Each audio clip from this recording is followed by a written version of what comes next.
ঘন্টার পর ঘন্টা, রাতের পর রাত সেই পেট্রোল পাম্পে লাইন ধরে বসে থাকে।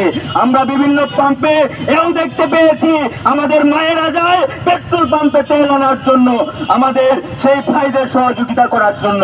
কিন্তু আমরা দেখি তারেক রহমানের সরকার সংসদে বসে আলাপ করে তেলের কোনো সংকট নাই।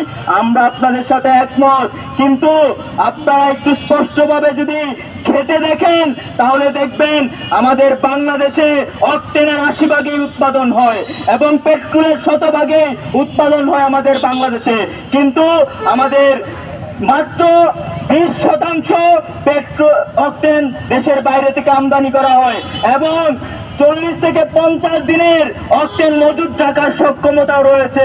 আপনারা বিভিন্ন তথ্য ঘেঁটে দেখলে দেখতে পাবেন কিছুদিন আগে সরকারের বিভিন্ন পর্যায় থেকে তদন্ত করে বলা হচ্ছে পর্যাপ্ত পরিমাণের জ্বালানি রয়েছে, কিন্তু আমরা দেখতে পাই আবারও সেই সিন্ডিকেটের মাধ্যমে তেলের সংকট দেখিয়ে জনগণের নাবিশ্বাস তোলা হচ্ছে।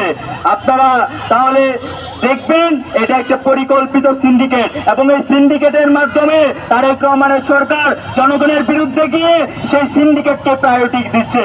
তার ফলে আমরা দেখতে পাই হরমুজ প্রণালী খুলে দেওয়ার পরও আমরা দেখি যে তেলের সংকট তৈরি করে আবারও সেই তেলের দাম বাড়িয়ে দেওয়া হয়েছে।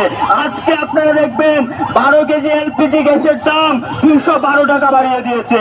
তাহলে কি আপনারা সিন্ডিকেটমুখী সরকার হইতে চান নাকি জনমুখী সরকার হইতে চান? একটা পরিষ্কার বার্তা জাতীয় ছাত্র শক্তির পক্ষ থেকে, আপনারা যদি সিন্ডিকেটের সরকার হইতে চান তাহলে আর গদিতে বেশি দিন থাকতে পারবেন না।